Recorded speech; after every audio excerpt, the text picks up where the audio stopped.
السلام علیکم ورحمۃ اللہ وبرکاتہ۔ حدیث نمبر 396، صحیح بخاری۔ یہ بھی مسئلہ پوچھا تو آپ نے بھی یہی فرمایا کہ وہ بیوی کے قریب بھی اس وقت تک نہ جائے جب تک صفا اور مروہ کی سعی نہ کر لے۔ حدیث نمبر 397، صحیح بخاری۔ ابن عمر کی خدمت میں ایک آدمی آیا اور کہنے لگا، اے لو، یہ رسول اللہ صلی اللہ علیہ وسلم آن پہنچے اور آپ کعبہ کے اندر داخل ہو گئے۔ ابن عمر نے کہا کہ میں جب آیا تو نبی کریم صلی اللہ علیہ وسلم کعبہ سے نکل چکے تھے۔ میں نے دیکھا کہ بلال دونوں دروازوں کے سامنے کھڑے ہیں۔ میں نے بلال سے پوچھا کہ کیا نبی کریم صلی اللہ علیہ وسلم نے کعبہ کے اندر نماز پڑھی ہے؟ انہوں نے کہا کہ ہاں، 2 رکعت ان 2 ستونوں کے درمیان پڑھی تھی جو کعبہ میں داخل ہوتے وقت بائیں طرف واقع ہیں۔ پھر جب باہر تشریف لائے تو کعبہ کے سامنے 2 رکعت نماز ادا فرمائی۔ حدیث نمبر 398، صحیح بخاری۔ جب نبی کریم صلی اللہ علیہ وسلم کعبہ کے اندر تشریف لے گئے تو اس کے چاروں کونوں میں آپ نے دعا کی اور نماز نہیں پڑھی۔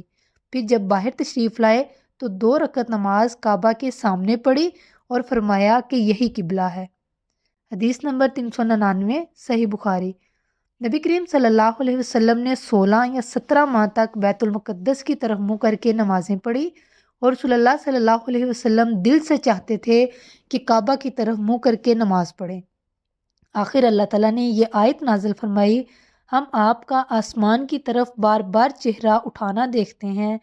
پھر آپ نے کعبہ کی طرف منہ کر لیا اور احمقوں نے جو یہودی تھے کہنا شروع کیا کہ انہیں اگلے قبلے سے کس چیز نے پھیر دیا۔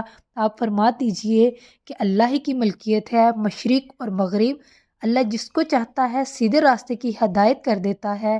جب قبلہ بدلا تو ایک شخص نے نبی کریم صلی اللہ علیہ وسلم کے ساتھ نماز پڑھی۔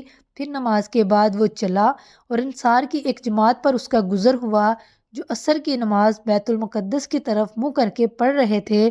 اس شخص نے کہا کہ میں گواہی دیتا ہوں کہ میں نے نبی کریم صلی اللہ علیہ وسلم کے ساتھ وہ نماز پڑھی ہے جس میں آپ نے موجودہ قبلہ یعنی کعبہ کی طرف منہ کر کے نماز پڑھی ہے۔ پھر وہ جماعت نماز کی حالت میں ہی مڑ گئی اور کعبہ کی طرف منہ کر لیا۔